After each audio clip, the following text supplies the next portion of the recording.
afternoon. I'm Victoria Marshall with the latest news from the Washington Watch news desk. Trust in the media is at an all-time low, a new Gallup poll finds. As of this year, only 31% of Americans say they have a great deal or a fair amount of trust in the mass media, down from 32% last year, which tied the record low set in 2016. At the same time, the percentage of Americans who say they have not very much trust in the media has risen from 27% in 2020 to 33% in 2024. This rise is driven in large part by independents and young people who are more likely to get their news from social media. The Gallup poll comes as CBS News has been repeatedly criticized for selectively editing interviews to favor their preferred narrative. Just last week, the network was criticized for editing out a word salad-esque answer from Vice President Kamala Harris and replacing it with a much cleaner version. This week, House Speaker Mike Johnson is now claiming CBS selectively edited his interview on the Biden administration's failure to help victims of Hurricane Helene in North Carolina. Take a look. So that's a different accounting than this 2% you say was distributed. Yeah, so they've obligated some funds, but they've only distributed 2%. The rescue and recovery effort's still going on, and then we address the rest of it. So that's a different accounting than this 2% you say was distributed. Yeah, so they've obligated some funds, but they've only distributed 2%. And when I was there on the ground, and you should go, I mean, bring the cameras and talk to the people there. They'll tell you, don't take politicians' words for this or the administration's word. Talk to the people there on the ground. They had not been provided the resources almost 2 weeks out from the storm that they desperately needed. And when I was there, 13 days post the storm hitting that state, people are still being rescued. They're stuck in the higher elevations in the mountains because the roads are down and all the rest. So they need every available resource and all hands on deck. The rescue and recovery effort's still going on, and then we address the rest of it. In that same interview, CBS also cut out Johnson's mention of the Biden administration suing Virginia for removing non-citizens from its voter rolls. And in election news, Vice President Kamala Harris appears to have plagiarized several sections of her book, Smart on Crime. This book was published in the run-up to her campaign for California Attorney General and documents her time as a prosecutor. According to journalist Christopher Rufo, Harris plagiarized at least a dozen sections of the book, even taking long passages directly from Wikipedia. Harris has yet to comment publicly on the story, but Republican vice presidential candidate J.D. Vance has. Here's what he said. I saw today, actually, a story that Kamala Harris apparently copied some significant chunks of her book from Wikipedia.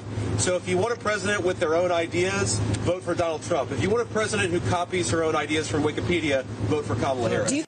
The New York Times has also admitted that the passages Rufo cited in his reporting appeared to be plagiarized. Yet they also suggest that Rufo's reporting is racist. And finally, in other domestic news, some members of the Venezuelan gang Tren de Aragua, or TDA, are roaming in packs and committing armed robberies in New York City. Nearly 24 young migrant thugs who've been housed in migrant shelters in Manhattan are targeting New Yorkers and tourists at gunpoint. They're staying out of jail because they are underage and because of New York's lax criminal justice laws, officials say. It is estimated that there are more than 5,000 TDA members between the U.S. and Venezuela. Last September, the Biden administration offered nearly 500,000 Venezuelan illegal immigrants temporary legal status so they could remain in the country. This past month, Biden announced he wouldn't be renewing their legal status. Now, the story comes after another gang member tried to recruit middle school students in Houston to TDA, a warning sign that the gang has already infiltrated American schools. And those are today's headlines. I'm Victoria Marshall. For more news and commentary, be sure to check out the Washington Stand at WashingtonStand.com and follow us on social media for updates at FRC-DC. Up next is Washington Watch with Tony Perkins. We'll see you tomorrow with more news.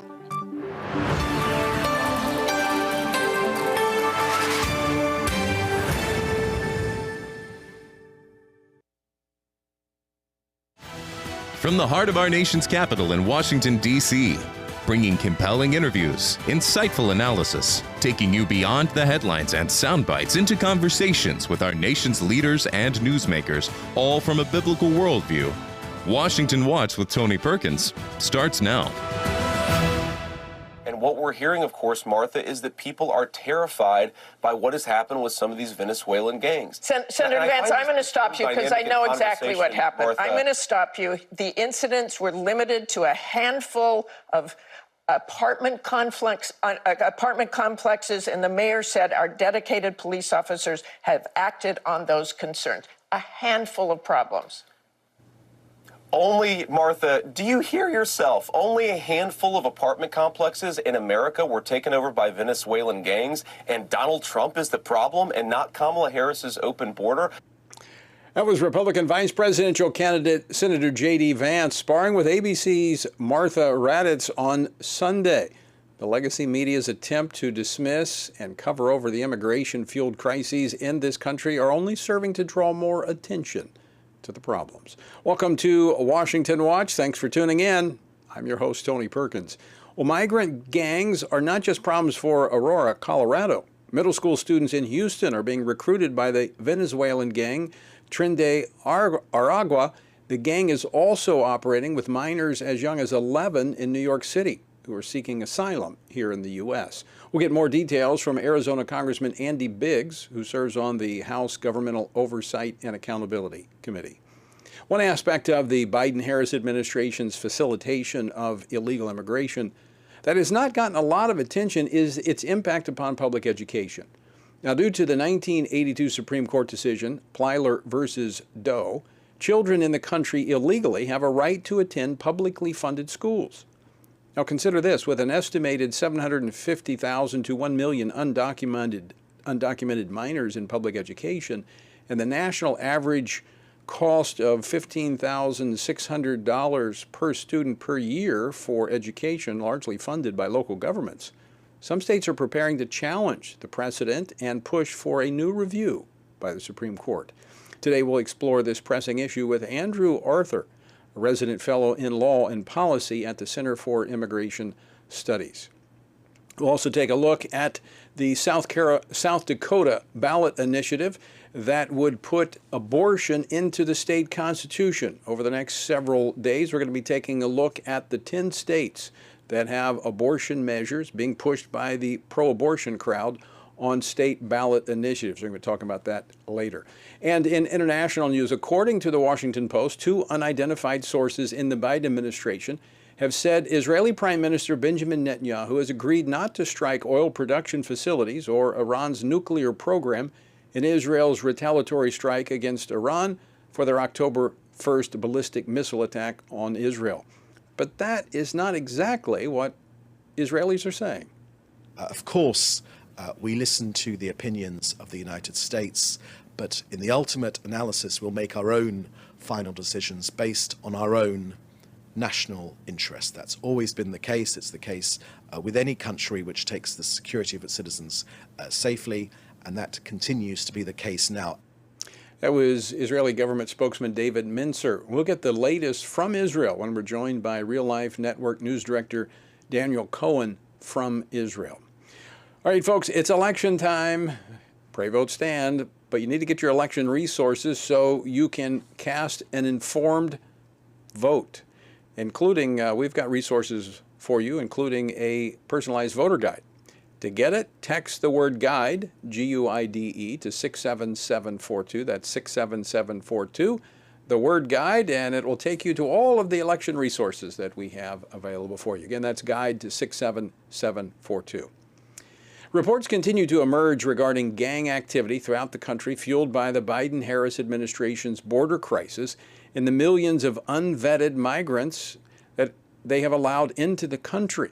While the left and the legacy media continues to downplay the effects of the Biden-Harris administration's wide-open southern border, local communities continue to pay the price for such policies. Will there be accountability? How bad does this have to get? Joining me now to discuss this, Congressman Andy Biggs. He serves on the House Judiciary Committee and the House Oversight and Accountability Committee. He represents the 5th Congressional District of Arizona. Congressman Biggs, welcome back to Washington Watch. Thanks, Tony. Good to be with you.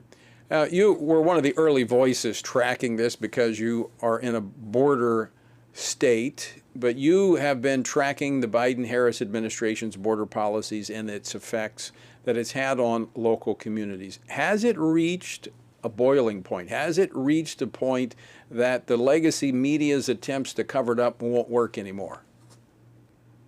Yes, I think it has, and I'll tell you why. You've mentioned the Tren de Aragua gang. You've mentioned it's taking place in Colorado, Texas, New York City, also in Chicago. They've had tremendous inroads, successful inroads in Chicago. So all of the people are seeing that very dangerous gang, but emerge as a real criminal organization. But you're also seeing that crime is going up everywhere else in the country as a result of this influx of illegal immigration. So, I mean, think about it. There's probably not a day that goes by that you're not seeing a murder, multiple rapes, etc. And they've released these people into the country, literally millions of people, and of those millions, hundreds of thousands of them are criminals. What's shocking about this that is now coming to light, Congressman Biggs, is that they're recruiting minors. They're exploiting our lax judicial system, our criminal justice system. These are migrant student, young people that have come to this country that are here in funded, city-funded, government-funded shelters. And there, in New York in particular, there's that's been reported on as a gang. They have committed there's 21 in this particular gang that has been associated with 50 different criminal events. Not a single one of them have been arrested because they're minors.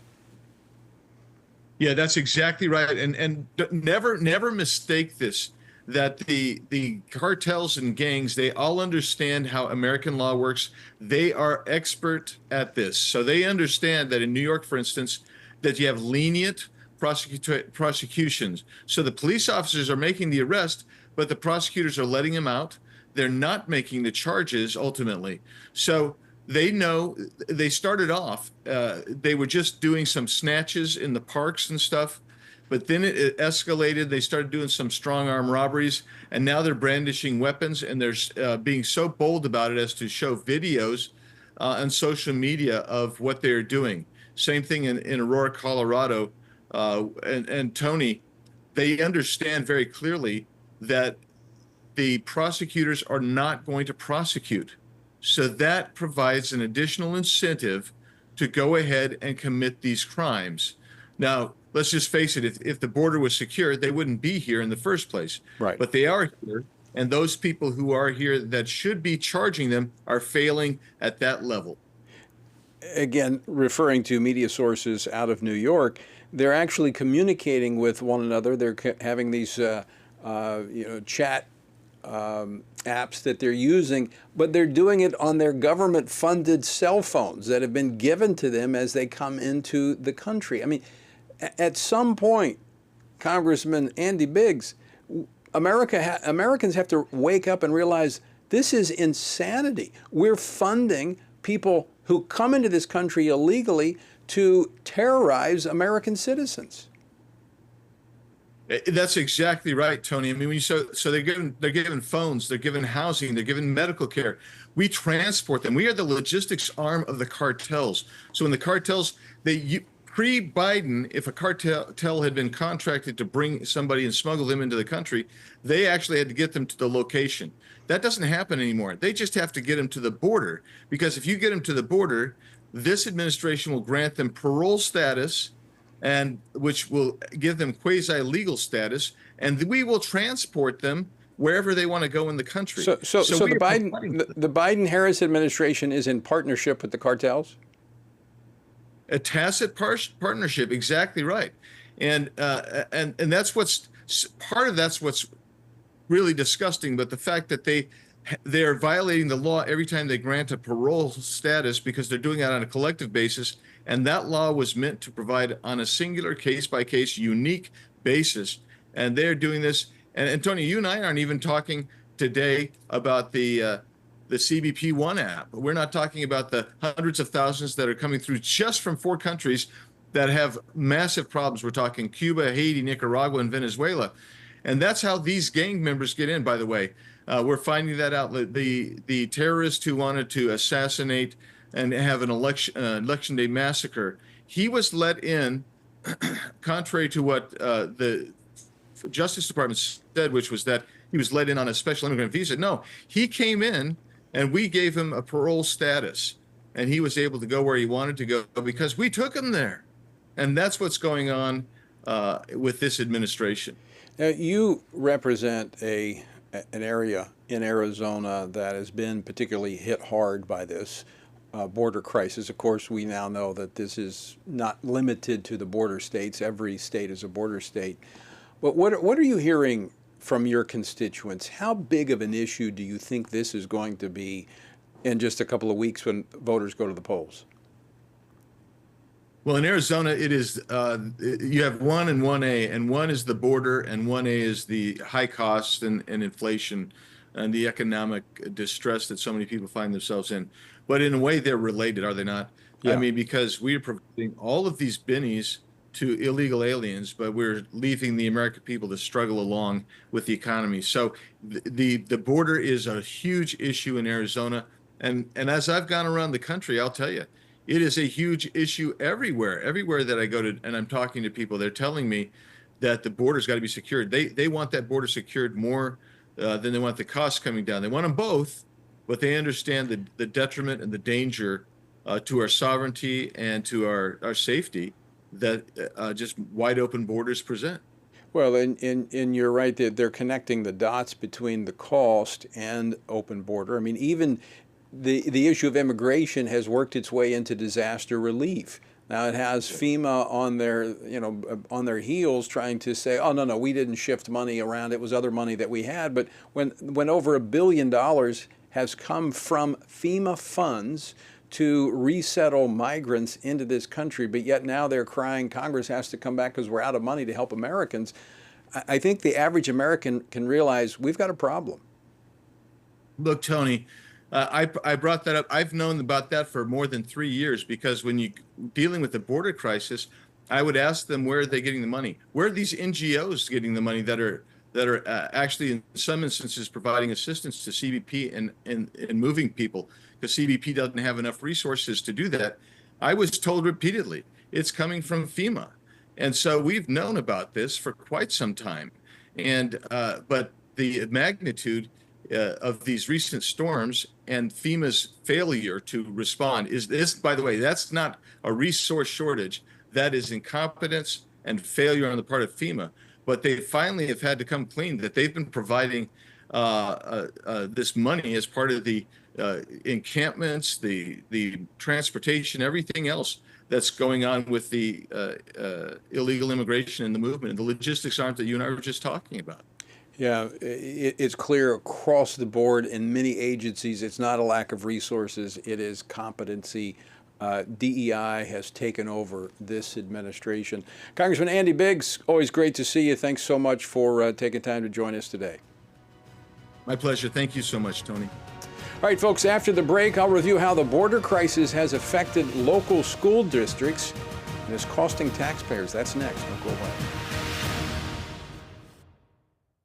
We humbly, Father, bow before you in these moments that we have together, that this wouldn't just be any other conference, but that literally, Lord, you would reset our hearts to be in alignment with your word, that you would reset the city of Washington, D.C. to be in realignment with your word. There's no politician, including Trump, that can affect the soul of this nation. You're the only one. The answer's not in the State House, and it's not going to be in the White House. It's got to be in your own house. It's got to be in the Church of God. It's got to be in his house. Our principles never bend to politicians. Yes. Our principles never bend to politicians. By God's grace, it will be the other way around. Politicians will bend to our biblically based child protective principles. No matter what comes in November, no matter if it doesn't go the way you want or I want or the things we prayed for, our focus and priorities do not change as Christians. We fight against evil. We stand for truth. We tell people the good news of Jesus Christ. We tell them the truth. So let's not be discouraged. Don't lose heart. Don't lose the faith. Stand now strong, because the Lord has given us the great privilege of living in a time when our choices matter, when our lives matter, when our courage matters. So let's stand together and save this great country. God bless the United States of America. There are 40 million self-described evangelical Christians who do not vote in a presidential election. If half of those people who sit in church on their blessed assurance would pray, stand, and vote, we would change every election in this country from the school board all the way to the White House. All it takes, friends, is one generation for us to lose what is valuable, important, and sacred. Every generation has the opportunity to preserve what is right, what is godly, what is good about the United States of America, or to shirk our responsibilities and to watch what happens in just one generation in our country. This may not be an easy task, but we are living in a moment of challenge, but also of great opportunity. And we know, always, that we are not alone, that His Spirit empowers us and protects us, and that He can do the unimaginable. Dobbs, after all, was never supposed to happen. Father, we thank you. You have entrusted us with this moment in history, and I pray that we would be found faithful. And that as a result of our faithfulness to you, that thousands, millions would come into the kingdom as they would experience the forgiveness of sin and the new life that is found only in Jesus Christ. Amen.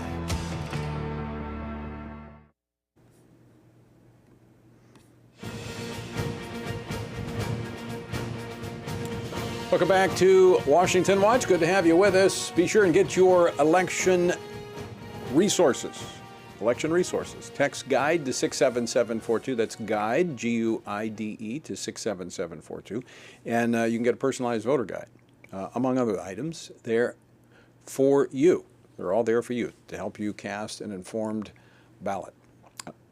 All right, as we continue to examine the impact of the Biden-Harris administration's border crisis, an often overlooked casualty of their open border policy is how the influx of migrants have overwhelmed many local school districts. Now, earlier this month, Reuters reported that more than 500,000 school-age migrant children have arrived in the U.S. since 2022. And according to a 2023 study, taxpayers in Texas alone spend more than $7 billion annually on education for illegal migrants, leading an already struggling school districts to deal with the federal government's problems. And these are low estimates. It could be over 1 million of these students that are in the country. And with a national average of over $15,000 per student, local governments are saying, hey, wait a minute, enough of this. So joining me now to discuss this is Andrew Arthur. He is the resident fellow in law and policy at the Center for Immigration Studies, who recently released a study on this particular issue. Andrew, welcome to Washington Watch. Thank you so much for having me, Tony.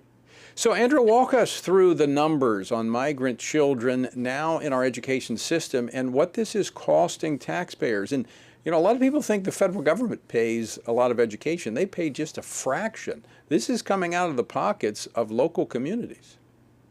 Yeah, absolutely. So the Reuters report was based upon a report that was purportedly done by Syracuse University, which generally is the transactional access or transactional records access clearinghouse that Syracuse would track. But I couldn't find it, so I went back and I looked at the numbers myself.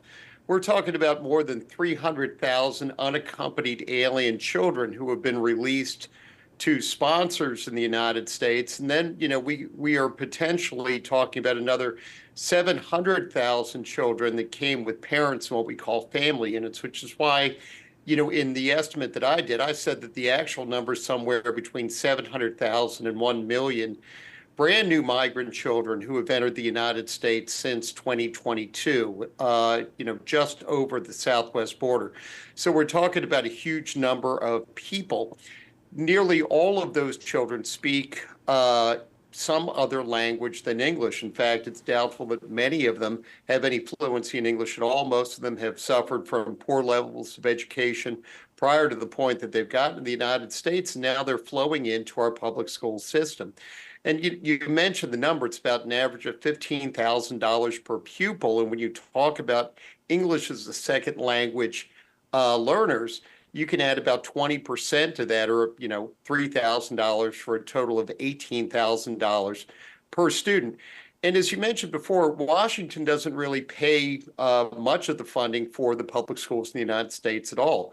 Most of that funding comes from ad valorem taxes, property taxes, that all of us who own property in the United States pay. We know that about $800 billion in local tax money is paid for public schools nationwide annually, and that equals out to about the $800 billion in property taxes that localities receive.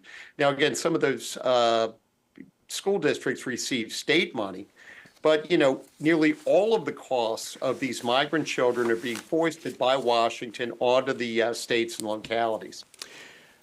So a couple of questions, Andrew. First off, they're required to take these students based upon this 1982 Supreme Court decision, which is why some states are preparing to try to challenge that court decision because of the vast volume of minors, illegal minors that have come into this country. Now, in your piece, you kind of put this into context because we're talking about if we're upwards of 1 million. Help people grasp how significant of a volume that is when we consider the number of kids in public education. Yeah, no, I mean, it's a huge number of kids, especially given the two factors that I mentioned before. One, most of them don't speak English when they come here, which means that these schools have to hire English as a second language learners. They have to, find textbooks that are in these kids' languages. They have to make special accommodations for these children, and they have to expand their physical plan just so that there are, desks for these kids to sit at. And, then when you consider the fact that most of these kids, haven't had the benefits of a good education up to this point, there's a lot of remedial education, Tony, that takes place trying to mainstream these students into the system. Now, you and I both know public school teachers and public school administrators are going to move heaven and earth for any kid that they get. But these kids are going to require a lot of special accommodations, which means that there's going to be less time paid to legal resident kids who speak English and United States citizen kids who have been raised in the language. So, yeah, I mean, all across the board, this is a significant impediment that we're placing on our schools and on our school children. And it's one that, Washington, D.C., that the Biden administration seems to be blithely uninterested in addressing. Schools base their budgets, they look at kind of what they need to do in terms of expanding based upon what's in the pipeline. And they've got a few years to prepare for that when you consider the growth of a community. But when you've got this volume coming in, there's no way to prepare and plan for that. Yeah, no. And, I've been an expert witness in one case where we've talked about those school costs. And planning is generally done a year, 2 years, 5 years into the future. You'll notice, every now and again, your locality raises property taxes, because they know that they're going to, have those additional costs. There's no way for school districts in this country to anticipate that next year they're going to get another 200 migrant children, because the Biden administration really isn't very forthcoming about telling us how many kids are coming and doesn't do anything at all to accommodate them where they land. And they just drop them onto that school district. And I think as with the growing concern about the impact of illegal immigration, very few communities are going to approve additional property taxes to fund education. This is going to be a crisis. This is a crisis in the making. Andrew, sorry we're out of time, but I appreciate your work on this, and I'm sure we're going to have another conversation at a later date as we continue to track this. Thanks for being with us today. Thank you so much for having me, Tony. All right, folks, we're going to continue Washington Watch after the break. We're going to take a look at another state that has abortion on the ballot coming up on November the 5th. We're going to talk to one of the leading voices in South Dakota. Everything we do begins as an idea. Before there can be acts of courage, there must be the belief that some things are worth sacrificing for. Before there can be marriage, there is the idea that man should not be alone. Before there was freedom, there was the idea that individuals are created equal. It's true that all ideas have consequences, but we're less aware that all consequences are the fruit of ideas. Before there was murder, there was hate. Before there was a Holocaust, there was the belief by some people that other people are undesirable. Our beliefs determine our behavior, and our beliefs about life's biggest questions determine our worldview. Where did I come from? Who decides what is right and wrong? What happens when I die? Our answers to these questions explain why people see the world so differently. Debates about abortion are really disagreements about where life gets its value. Debates over sexuality and gender and marriage are really disagreements about whether the rules are made by us or for us. What we think of as political debates are often much more than that. They're disagreements about the purpose of our lives and the source of truth. As Christians, our goal must be to think biblically about everything. Our goal is to help you see beyond red and blue, left and right, to see the battle of ideas at the root of it all. Our goal is to equip Christians with a biblical worldview and help them advance and defend the faith in their families, communities, and the public square. Cultural renewal doesn't begin with campaigns and elections. It begins with individuals turning from lies to truth. But that won't happen if people can't recognize a lie and don't believe truth exists. We want to help you see the spiritual war behind the political war, the truth claims behind the press release, and the forest from the trees.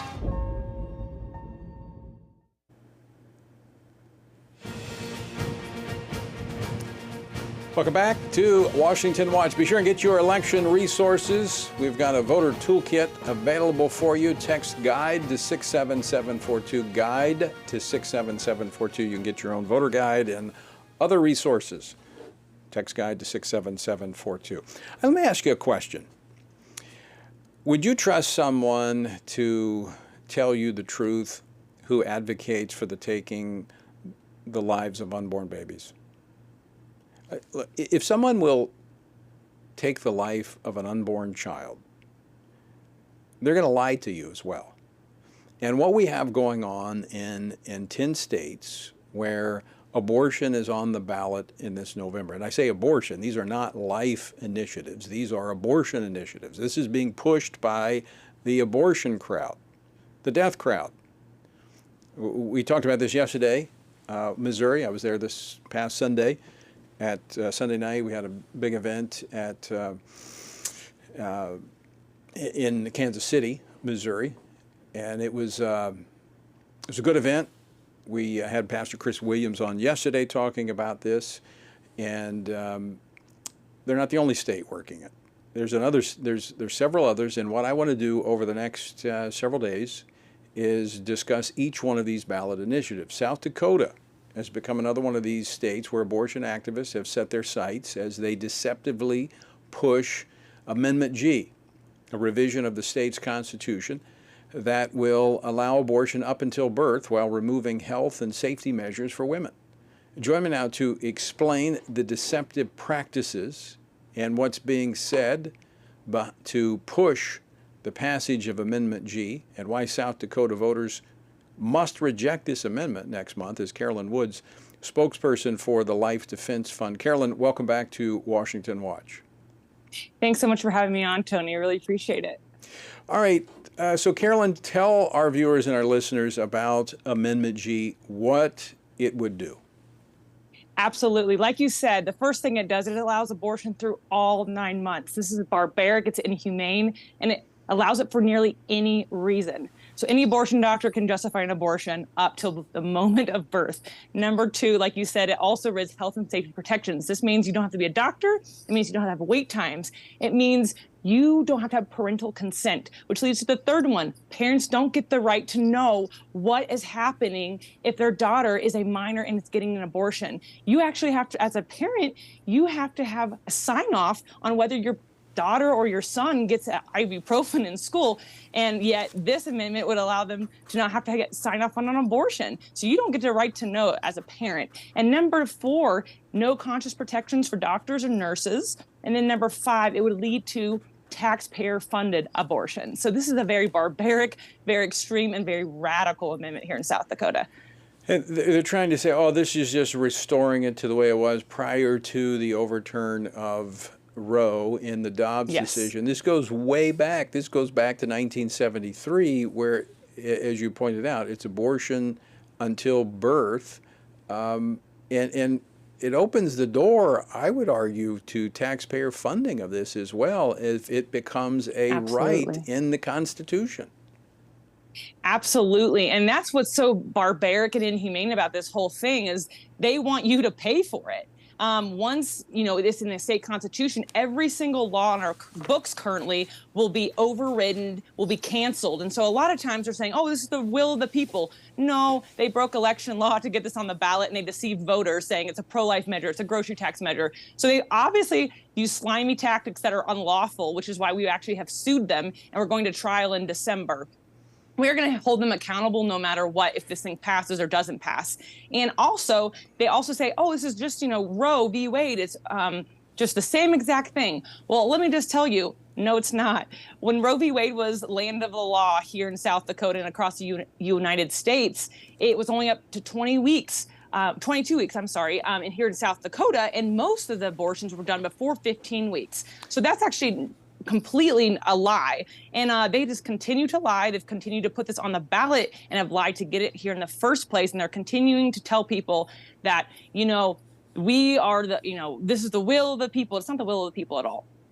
Well, again, if someone is going to take the life of an unborn child, they'll lie to you as well. So you cannot believe anything that they are saying. I want to ask you this question about the court case that was they've postponed that until December. What happens if this somehow gets approved and then the court case comes up? Is the court case dismissed? You can't reverse a constitutional amendment, can you? Sure, and no, that's a great question. You can't reverse a constitutional amendment. However, we are still going to hold them accountable no matter if this passes or doesn't pass. So even if it, let's say, passes, which Lord forbid it does here, and we're working very hard with Life Defense Fund here to have that not happen. But even if it did, no, we can still go to court, we can go to trial and say, hey, you still broke election law to get this on the ballot, and that's unacceptable, it's illegal, and you need to pay for your crimes. So here's the best thing that the voters in South Dakota could do with that in mind is just vote this thing down. Absolutely. And vote against Amendment G, because it's been deceptive from the start, 1, and 2, and more importantly, this would enshrine in your state's constitution abortion, and you've been one of the most pro-life states in the country. This would be abhorrent for the state of South Dakota. Carolyn, out of time, I want to thank you for the work. How can people find out more about what you're doing in South Dakota? Yes, absolutely. Go to lifedefensefund.com. We'd love for you to donate, help out, reach out to us. We're here stopping this thing. We have yard signs. Even if people are stealing them and wreaking havoc on them, we are replenishing them. We are here for the fight, and we are here to protect women and children. And so we'd love for you to join our cause. And I really appreciate you having us on, Tony, to highlight this important Amendment G. All right, Carolyn, thanks for joining us. And folks, go check out the website.